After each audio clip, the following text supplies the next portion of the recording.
क्या आपके बच्चे भी हरी सब्जियों को देखते ही मुंह बना लेते हैं, खाना पसंद नहीं करते हैं? आज का रेसिपी आपको बहुत पसंद आएगा। बच्चों को भी आप इसे इजीली खिला सकेंगे और बच्चे इसको खाने में बिल्कुल आनाकानी नहीं करेंगे। Welcome back to my channel cooking with Anubhav. आज हम 1 कप पोहे से बहुत ही चटाकेदार नाश्ता बना के तैयार करेंगे। यकीन मानिए, जब आपने इसको एक बार बना दिया तो बच्चे रोज़ इसी की डिमांड करेंगे और फ्राइड पोहा जो आप बनाते हैं ना, उसको भी भूल जाएंगे जब इस तरीके से आप पोहे का नाश्ता बनाएंगे। समोसे कचौरी भी खाना बंद कर देंगे। यहाँ पे सबसे पहले हमें पोहे को धुल लेना है। हमने यहाँ पे 1 कप पोहा लिया है। आप क्वांटिटी कम ज़्यादा भी कर सकते हैं, फैमिली मेम्बर के हिसाब से आप बढ़ा भी सकते हैं और घटा भी सकते हैं। पोहे की कोई क्वालिटी नहीं चाहिए, आप यहाँ पे कोई भी पोहा ले सकते हैं। धुल के हम इसे रख देंगे अभी साइड में। और हमने लिया है एक यहाँ पे फ्रेश बैगन। तो बैगन, बहुत लोगों को बैगन की सब्ज़ी नहीं पसंद होती है, लेकिन चोखा बहुत पसंद आता है। तो इस तरीके से बैगन का नाश्ता भी आप बना सकते हैं। यहाँ पे हमें स्लाइस में कट कर लेना है बैगन को, छोटे पतले पतले, बहुत ज़्यादा मोटे नहीं रखना है। इसे हमें पतले में ही कट कर लेना है।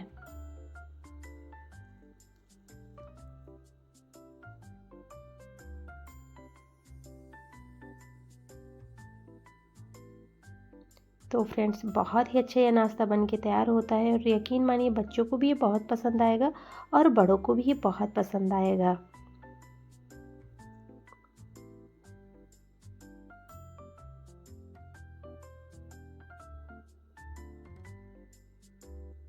बैगन में बीज नहीं होने चाहिए, बिल्कुल फ्रेश बैगन लिया है हमने। यहाँ पे जो छोटा वाला बैगन होता है ना, उसमें ज़्यादा बीज नहीं रहते। इसी में बड़े साइज़ के जो आते हैं उसमें थोड़े बीज रहते हैं और सर्दियों में बहुत फ्रेश बैगन भी मिलते हैं, ज़्यादा कीड़े वगैरह नहीं लगे रहते हैं। तो इस तरीके से हम बैगन को काट लिए हैं। अब इन्हें हम धुल लेंगे।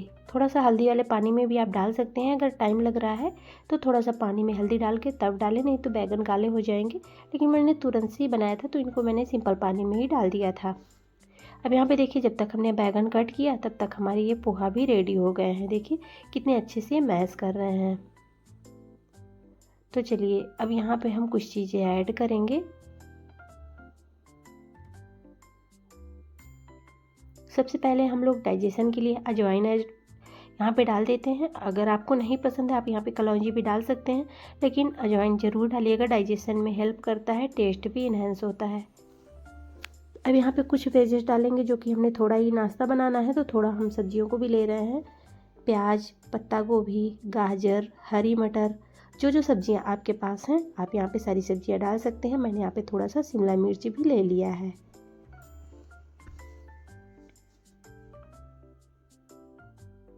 तो चलिए, जो सब्जियाँ मुझे डालनी थी मैंने डाल दी है। अब यहाँ पे हम लोग डाल देते हैं पालक। तो वैसे तो बच्चे पालक वगैरह खाते नहीं हैं, इस तरीके से आप बच्चों को खिला सकते हैं, इसलिए खा लेंगे, उनको पता भी नहीं चलेगा कि हमने उनको ढेर सारी हरी सब्जियां खिला दी हैं। और सबके घरों में बच्चों का वही हाल होता है, बच्चों को हरी सब्जियां बिल्कुल नहीं पसंद आती, केवल उनको आलू की सब्जी ही पसंद आती है। तो इस तरीके से आप बच्चों को ढेर सारी हरी सब्जियाँ खिला सकते हैं, जो कि हरी सब्जियाँ बहुत ही हेल्दी होती हैं, ये सबको पता है। पालक में भी आयरन भरपूर मात्रा में होती है, जो कि हमारे हेल्थ के लिए बहुत अच्छी होती है, खून की कमी को भी दूर करती है। तो पालक तो हमें खाना ही चाहिए, दाल बना के खाएं, सब्जी बना के खाएं, या तो इस तरीके से नाश्ते में भी आप इस्तेमाल कर सकते हैं। और पालक का इस्तेमाल अभी हम आगे और करेंगे। अब यहाँ पे मैंने एक बड़े साइज़ का आलू लिया था। आलू को हम बारीक वाले ग्रेटर से ग्रेट कर लेते हैं।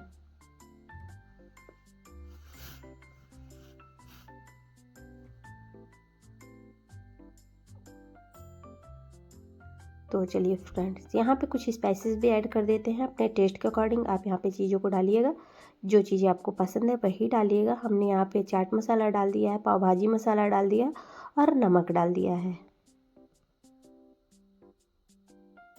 यहाँ पे थोड़ा सा हम हल्दी पाउडर डाल दे रहे हैं, बहुत थोड़ा सा, ज़्यादा नहीं डालना है। कलर थोड़ा अच्छा आएगा नाश्ते का, इसलिए हमने थोड़ा सा ही डाल दिया है। और चलिए अब सारी चीज़ों को अच्छे से हम लोग मिक्स देते हैं।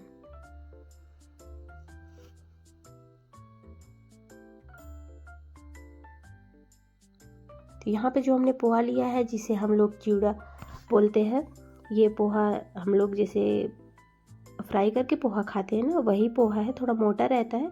अच्छे से मैश कर देना है। अगर आप पेपर पोहा ले रहे हैं तो वो तो बहुत जल्दी सॉफ्ट हो जाता है। अब यहाँ पे हम 3 से 4 चम्मच के लगभग बेसन का ऐड कर रहे हैं। बेसन ज़रूर डालिएगा, बाइंडिंग भी अच्छी आती है और खाने में हमारा नाश्ता भी बहुत अच्छा लगता है। तो चलिए इसे हमें अच्छे से मैश कर देना है। सारी चीज़ों को हमने अच्छे से मैश कर दिया है। अब यहाँ पे देख सकते हैं अच्छे से इसमें बाइंडिंग आ गई है, इस तरीके से देखिए। तो अब हम नेक्स्ट प्रोसेस भी देख लेते हैं। अब हमें यहाँ पे लेना है गेहूं का आटा। नॉर्मल सा सबके घरों में रहता है। मैंने यहाँ पे छोटी बाउल से 1 बाउल ले लिया है। अब फिर से हम यहाँ पे डाल दे रहे हैं ढेर सारे पालक। तो मैंने पहले भी बताया था कि पालक का हम इस्तेमाल इस नाश्ते में ज़्यादा ही करने वाले हैं। अब यहाँ पे हम नमक डाल देते हैं, थोड़ा सा कलौंजी डाल देते हैं। यहाँ पे भी आप अजवाइन ही डाल सकते हैं, थोड़ी सी चिली फ्लेक्स डाल देंगे।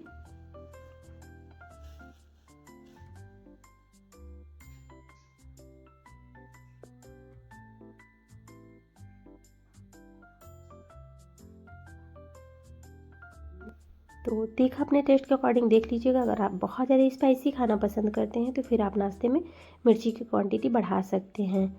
और अब हम यहाँ पे थोड़ा सा हल्दी पाउडर डालने के बाद पानी डाल के इसकी स्लरी बना के रेडी करते हैं। तो फ्रेंड्स, बच्चों के टिफ़िन के लिए भी यह नाश्ता दे सकते हैं, मेहमानों को भी दे सकते हैं। और चाय के साथ अगर कुछ खाने का चटपटा मन कर रहा है तो आप बना सकते हैं। और इस नाश्ते को बना के आप स्टोर कर सकते हैं, जब भी खाने का मन करे तुरंत से आप इसको खा सकते हैं।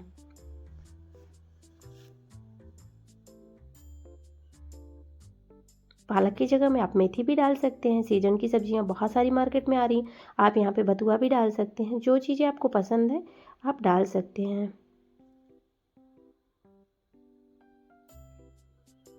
तो चलिए इधर पे हम थोड़ी सी थिक रखेंगे स्लरी को। स्लरी भी हमारी बन के रेडी हो गई है। और अब नेक्स्ट देख लेते हैं, जो हमने बना के रखा हुआ था डो, वो भी अच्छे से मैश हो रहा है। तो हम यहाँ पे आधा डो ले लिए हैं और हमने बना के रख दिया है, क्योंकि अभी इतना बनाना नहीं था। जितना हमें नाश्ता बनाना है उतना ही हमने यहाँ पे डो ले लिया है और डो हमने साइड में रख दिया है। तो इस तरीके से आप इसको सिलेंडर आकार का भी बना सकते हैं और स्लरी में डिप करके फ्राई कर सकते हैं, या तो फिर जिस तरीके से हम बना रहे हैं उस तरीके से भी बना सकते हैं। हमने हाथों में तेल या घी कुछ नहीं लगाया, फिर भी इसलिए बन जाएंगे। इस तरीके से हमें पोहा के कटलेट बना लेने हैं। और फ्रेंड्स, यहाँ पे इन कटलेट को आप बना के एयर टाइट डिब्बे में डाल के फ्रिज में रख सकते हैं और जब भी खाने का मन करे आप इनको तुरंत से फ्राई करके खा सकते हैं, मेहमानों को भी दे सकते हैं। तो बहुत ही इजी प्रोसेस है, ज़्यादा ताम झाम नहीं है। और ये पोहा के कटलेट सबको बहुत पसंद आते हैं। आप इनको पोहा की टिक्की भी बोल सकते हैं। तो चलिए फ्रेंड्स, जो हमने स्लरी बना के रखी हुई थी उसमें हम वाइट वाला तिल डाल देते हैं। तिल का क्रंच नाश्ते में बहुत अच्छा लगता है और सर्दियों में तो तिल हमें खाने ही चाहिए।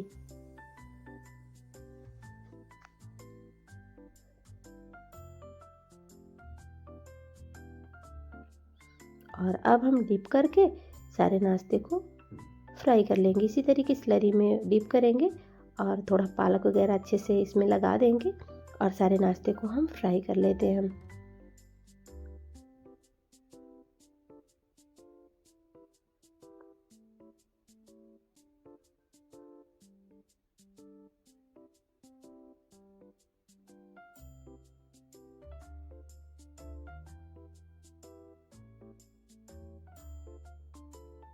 तो जितने हमें टिक्कियाँ डालना है उतना हम डाल देते हैं। बहुत ज़्यादा नहीं डालेंगे ताकि इनको फ्राई करने में आसानी रहे। और उलट पुलट करते हुए हम दोनों तरफ से क्रिस्प होने तक इनको फ्राई कर लेते हैं। तो फ्रेंड्स, आज की रेसिपी आपको कैसी लगी कमेंट में ज़रूर बताइएगा। और यहाँ पे देखिए थोड़ा सा मैंने इनको छोड़ दिया था, दूसरा काम करने लग गई थी, तो थोड़े से एक तरफ से ज़्यादा डार्क हो गए हैं। तो इस तरीके से हम इनको गोल्डन ब्राउन होने तक फ्राई कर लेना है। बहुत ज़्यादा इनको हमें डार्क नहीं करना है। और ये देखिए हमारी पोहा की टिक्कियाँ बहुत अच्छी बनी हुई थी। इस तरीके से सेकेंड बैच का भी हम लोग फ्राई कर लेते हैं। और अभी आप सोच रहे होंगे कि जो बैगन मैंने कट किया था वो क्या होंगे, उनका भी इस्तेमाल हम आके करने वाले हैं। आप इनको हाफ डन करके थोड़ा थोड़ा सा तेल में गरम करके फिर भी आप इनको निकाल सकते हैं, और जब खाने का मन करे तो फिर आप इनको दोबारा से फ्राई करके खा सकते हैं। आपकी इच्छा है, आप इसको जिस तरीके से खाना पसंद करते हैं। आप इनको थोड़ा सा तेल डाल के सेक के भी खा सकते हैं, बटर के साथ भी आप इनको सेक के खा सकते हैं। अगर आप ज़्यादा फ्राई नहीं करना चाहते हैं तो आप इनको बटर के साथ भी सेक के खा सकते हैं। और यहाँ पे ये देखिए, मैंने बैगन के भी पकौड़े इस तरीके से बनाए थे, तो चलिए दिखा देते हैं। तो फ्रेंड्स, हमने पोहे के बनाने के बाद जो स्लरी हमारी बची हुई थी उसी में हम लोग बैगन के बना लेते हैं, और हमें उसमें कुछ ऐड नहीं करना है। आप इसमें आलू भी फ्राई कर सकते हैं स्लरी में डिप करके। इस तरीके से हमें स्लरी में डिप करना है और बैगन के पकौड़े भी बना लेने हैं। ये बैगन के पकौड़े मैंने बहुत दिनों बाद बनाए थे, तो मेरे घर में सब लोग बोल रहे थे कि भूल गई थी क्या बनाना है। तो बैगन तो घर पे आते ही रहते, लेकिन याद नहीं रहता इस तरीके से बनाना। बहुत दिन हो गए थे, मुझे तो 3 से 4 महीने हो गए थे बैगन के पकौड़े मैंने नहीं बनाए थे। तो जब आज मैंने बनाया तो ये सबको बहुत पसंद आए, और यकीन मानिए फ्रेंड्स, ये अच्छे भी बहुत लग रहे थे खाने में। और बैगन के पकौड़े गर्मा गर्म चाय के साथ मिल जाए तो फिर क्या कहना, बहुत अच्छे लगते हैं। तो एक बार इस तरीके से ज़रूर ट्राई करिएगा। आप केवल बैगन के ही पकौड़े बना सकते हैं। तो आप स्लरी में डिप करके इस तरीके से सारे को हम फ्राई कर लेंगे। बैगन के पकौड़े हमें मीडियम आंच पे ही फ्राई करने हैं, बहुत ज़्यादा हाई नहीं करना है, नहीं तो बैगन हमारे कच्चे रह जाएंगे। मीडियम आंच पे, बहुत ज़्यादा लो नहीं करेंगे, बहुत ज़्यादा हाई नहीं करेंगे। और इस तरीके से सारे हम बैगन के भी पकौड़े बना लेते हैं। तो इस टाइम पे जो बैगन मिलते हैं उनमें बीज नहीं रहते हैं, तो पकौड़े बहुत अच्छे लगते हैं। तो देखिए, सुनहरे कलर के हो गए हैं पकौड़े हमारे। अब इनको हम लोग निकाल लेते हैं।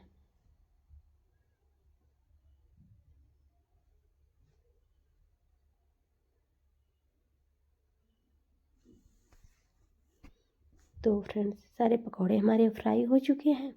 अब चलिए हम पकौड़ों को सर्व कर लेते हैं। देखिए कितना अच्छा कलर आया हुआ है, और ये बहुत अच्छे से सीखे हुए हैं। सेकेंड बैच के भी हम ऐसे ही सेक लेते हैं।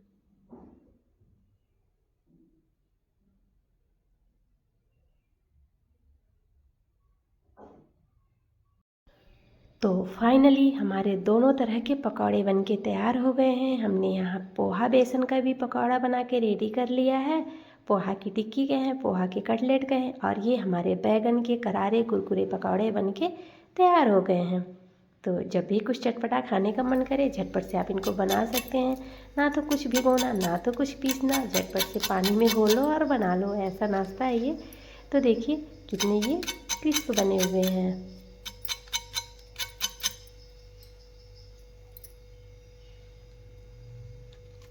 तो फ्रेंड्स, एक बार मेरे तरीके से ये पकौड़े ज़रूर ट्राई करिएगा, आपको भी ये बहुत पसंद आएंगे। आप इनको केचप के साथ, मन मुताबिक चटनी के साथ, और ये टमाटर और धनिया की हरी चटनी के साथ बहुत अच्छे लगते हैं। और ये देखिए हमारे बैगन के पकौड़े, बाहर से क्रिस्पी, अंदर से सुपर सॉफ्ट। और ये पोहा के कटलेट भी दिखा देते हैं, कितने फूले फूले से बने हुए हैं, बाहर से क्रिस्पी, अंदर से सॉफ्ट। देखिए अंदर तक ये अच्छे से ऑयली भी नहीं होते हैं। आपको लगता होगा कि ऑयली हो जाएंगे, बिल्कुल नहीं, बहुत अच्छे से पके हुए होते हैं। और चलिए अब हम आपको एक रेसिपी और शेयर करते हैं। यहाँ पे हमें गाजर को ग्रेट कर लेना है।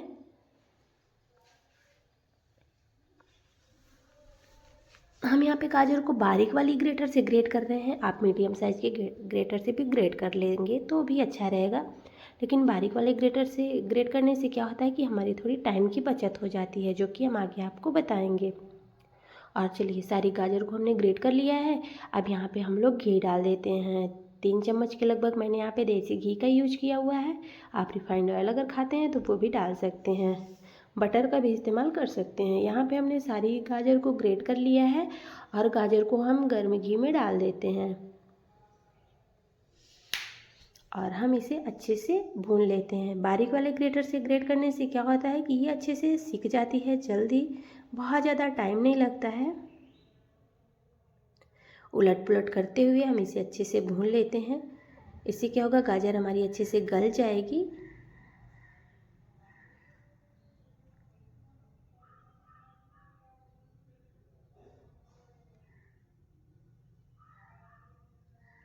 बीच बीच में मैंने इसको कवर भी किया था, तो बीच बीच में चलाते जाएंगे और मीडियम आंच पे छोड़ के हम कुछ काम भी कर सकते हैं। इसको कवर कर देंगे तो थोड़ा जो मैश इसमें मॉइस्चर रहता है वो उसकी वजह से अच्छे से सिक जाएंगे। गाजर हमारे बिल्कुल कच्चे नहीं रहने चाहिए। और देख सकते हैं गाजर भूनते भूनते थोड़ा कम भी हो गई है, तो देखिए ये अच्छे से पक चुकी है। इसमें किसी भी कलर वगैरह का हमें इस्तेमाल नहीं करना है, फिर भी ये बहुत अच्छे लगते हैं क्योंकि गाजर का खुद का नेचुरल कलर होता है। हमारा ये गाजर का हलवा हम बना रहे हैं। अब हमने यहाँ पे चीनी डाल देना है, टेस्ट के अकॉर्डिंग आप चीनी डाल दें। गाजर बहुत बार मीठी आ जाती है, बहुत बार कभी कभी फीकी रहती है, ज़्यादा मीठी नहीं रहती है। हमने टेस्ट के अकॉर्डिंग यहाँ पे चीनी डाला है, आप गुड़ भी डाल सकते हैं। देखिए चीनी डालने से पानी छोड़ता है। हम इसे और भून लेते हैं। अब इसी स्टेज पे आप दूध डाल सकते हैं थोड़ा गाढ़ा करके, या तो फिर आप यहाँ पे मिल्क पाउडर डाल सकते हैं। मैंने यहाँ पे मावा का यूज किया हुआ है। और मावा को भी हम लोग अच्छे से गाजर के साथ मैश कर देते हैं। तो अगर कुछ नाश्ता बना रहे हैं चटपटा सा, तो उसके साथ तो मीठा भी होना चाहिए ना। कभी कभी ऐसे होता है, तो मैंने साइड में मैं नाश्ता भी बना रही थी और ये गाजर का हलवा भी बना रही थी, तो मैंने कहा चलो इसको भी शूट कर लेते हैं बीच बीच में और नाश्ता भी। तो दोनों रेसिपी मैंने आप लोगों के साथ साथ में ही शेयर कर दिया है। और अब हम यहाँ पे इलायची कूट के डाल दे रहे हैं। तो कुटी हुई इलायची का फ्लेवर बहुत अच्छा लगता है। वैसे तो आप पाउडर का भी यूज कर सकते हैं, और मुझे तो कुटी हुई इलायची, और अक्सर आप देखते ही होंगे कि मैं कुटी हुई इलायची का ही इस्तेमाल करती हूँ। देखिए हमारा ये गाजर का हलवा बन के तैयार हो गया। आप अपने टेस्ट के अकॉर्डिंग यहाँ पे ड्राई फ्रूट्स का भी इस्तेमाल कर सकते हैं। और देखिए कितना प्यारा सा कलर आया हुआ है। तो फ्रेंड्स बनाइए, खाइए, एंजॉय करिए, अपनी सेहत का ध्यान दीजिए। Thanks for watching.